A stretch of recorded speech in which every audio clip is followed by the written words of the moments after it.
Hello learners, तो कैसे हैं आप सभी। आई होप सो आप सभी अच्छे होंगे। तो यहाँ पर हमने जीएसटी की सीरीज को स्टार्ट किया हुआ है। तो इससे पहले मैं जो है वो आपको यहाँ पर जीएसटी का मतलब और साइलेंट फीचर आप लोगों से हमने यहाँ पर बात करी है।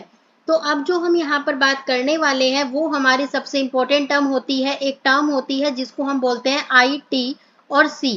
तो इस टर्म के बारे में अब यहाँ पर हम बात करने वाले हैं। तो जैसा कि आपको स्क्रीन पे दिख रहा होगा कि यहाँ पर हमें दो चीजें दी हुई है, एक हमारे पास परचेज है और एक हमारे पास सेल है। तो देखो, सबसे पहले आप लोगों को क्या बोल रहा है कि आपने परचेज कितने रुपए की करी है, 200 रुपए की। जब आपने कोई सामान खरीदा तो आप टैक्स कितने रुपए का देके आए, 20 रुपए का। फॉर एग्जाम्पल, आप लोगों ने टिम्बर खरीदा, ठीक है। टिम्बर मतलब एक तरीके से कच्चे माल के तौर पे आपने लकड़ियां खरीद ली, राइट। अब टिम्बर से आप लोगों को क्या बनाना है, फर्नीचर। तो यहाँ पर आप लोगों ने क्या किया कि 200 रुपए की आपने क्या खरीदी, मान लो फॉर एग्जाम्पल टिम्बर खरीद ली, और 200 रुपए के ऊपर आप क्या दे के आ गए, 20 रुपए का टैक्स। तो जो ये 20 रुपए का टैक्स है ना, इसे आप क्या बोलोगे, इनपुट टैक्स, ठीक है। इनपुट टैक्स का मतलब होता है एक ऐसा टैक्स जब भी आप कोई सामान खरीदते हो तो खरीदते वक्त जो भी हमारे पास से पैसा जाता है तो उसे बोला जाता है इनपुट टैक्स। तो इन दोनों का टोटल कितना हो गया आपका, 220 रुपए। अब हमने यहाँ पर बात करी कि जब आपने टिम्बर लिया और टिम्बर से क्या बना दिया, फर्नीचर। और फर्नीचर आपने कितने रुपए का बेच दिया भाई, 400 रुपए का बेचा। और जब आप उसे बेचोगे तो आपको क्या कलेक्ट होगा, टैक्स। टैक्स कितने रुपए का कलेक्ट हो रहा है यहाँ पर, 50 रुपए का। तो टोटल आपके पास कितने रुपए हो गए, 450। अब अगर आपसे कोई पूछे कि भाई आपके पास जो प्रॉफिट है वो कितने रुपए का बन रहा है, तो आप लोग क्या बोलोगे कि भाई 450 रुपए की तो मैंने सेल करी है और 200 रुपए का मैंने सामान खरीदा था। तो अगर यहाँ पर मैं बात करती हूँ तो टोटल मेरे पास यहाँ पर क्या कहोगे मुझे कि भाई मेरे पास जो टोटल प्रॉफिट हो रहा है वो कितने रुपए का हो रहा है भाई, 230 रुपए का हो रहा है। बट मैं ये कहूंगी कि आपका आंसर बिल्कुल गलत है। क्यों? क्योंकि यहाँ पर भाई 220 के अंदर तो आपका टैक्स भी इंक्लूड है और यहाँ पर भी 450 के अंदर आपका टैक्स भी इंक्लूड है। तो यहाँ पर हम क्या कहेंगे कि आपका गवर्नमेंट को आपको कितने रुपए देने थे, 50 रुपए। क्यों? क्योंकि जब आप सामान खरीदोगे तो आपको टैक्स मिलेगा और जो टैक्स आपको मिला है वो आपको किसको पे करना है, आगे गवर्नमेंट को पे करना है, राइट। तो यहाँ पर आपको गवर्नमेंट को कितने रुपए देने थे, 50 रुपए देने थे। बट आप लोगों ने खरीदते टाइम गवर्नमेंट को कितने रुपए दे दिए, 20 रुपए आप गवर्नमेंट को दे चुके हो। तो अब आपके कितने रुपए बचते हैं गवर्नमेंट के लिए, 30 रुपए। तो यानी कि जब आपने सेल किया तो आपको 50 रुपए टैक्स के मिले, जिसमें से 20 रुपए आप खरीदते टाइम टैक्स दे आए। तो अब आपके पास कितने रुपए बच रहे हैं, 30 रुपए। तो अब आप लोग क्या कहोगे कि आपको गवर्नमेंट को और कितने रुपए देने हैं, 30 रुपए देने हैं।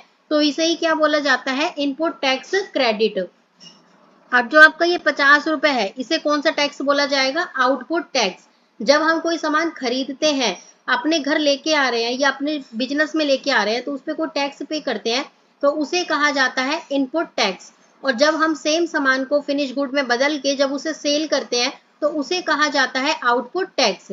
और जो हमारा आईटीसी आता है यानी कि इनपुट टैक्स क्रेडिट आता है वो हमेशा आता है आउटपुट माइनस इनपुट पे।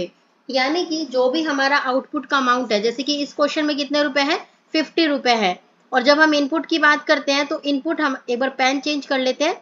तो जब हम इनपुट की बात करते हैं, देखो आउटपुट कितने रुपए है, 50, और इनपुट कितने रुपए है, 20। तो यहाँ पर आपको गवर्नमेंट को कितने रुपए और देने हैं, 30 रुपए और देने हैं।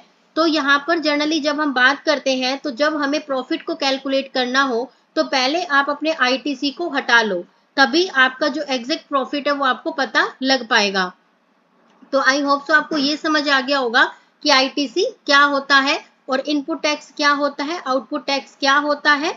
और जनरली जो हमारा आईटीसी होता है, इनपुट टैक्स क्रेडिट होता है, इसका जो बेनिफिट होता है वो रेगुलर बिजनेस ही उठा सकता है, ठीक है। रेगुलर बिजनेस कौन होता है, जिसकी जो इनकम होती है अगर गुड्स के केस में 40 लाख से ऊपर हो और सर्विस के केस में अगर वो वैल्यू आपकी 20 लाख रुपए से ऊपर है तो उस केस में आपको जीएसटी नंबर लेना मैंडेटरी हो जाता है।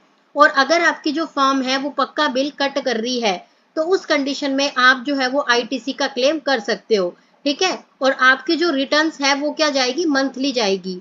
और अगर हम क्वार्टरली की बात करते हैं, अगर हम कॉम्पोजिशन स्कीम की बात करते हैं तो कॉम्पोजिशन स्कीम को इतने बेनिफिट नहीं मिलते, क्योंकि जनरली जो हमारे कॉम्पोजिशन स्कीम वाला पर्सन होता है वो सारे रूल्स एंड रेगुलेशन को फॉलो इस तरीके से नहीं करता, तो उसकी जो रिटर्न है वो क्वार्टरली जाती है। तो अगर आप आईटीसी का बेनिफिट लेना चाहते हैं तो आपका जो बिल है वो भी कैसे होना चाहिए, एक तरीके से हम कह सकते हैं कि आपका पक्का बिल कटेगा, तभी आप क्या कर पाओगे, आईटीसी का बेनिफिट ले पाओगे। तो ये जो हमारी वीडियो थी वो थी आईटीसी के ऊपर। ठीक है, तो इसी तरीके से हम और वीडियो को लेके आते रहेंगे। तो अगर आपको वीडियो अच्छी लगी है तो चैनल को लाइक करिए, शेयर कीजिए एंड सब्सक्राइब कीजिए। तो मिलते हैं नए टॉपिक के साथ नई वीडियो के अंदर। Thank you.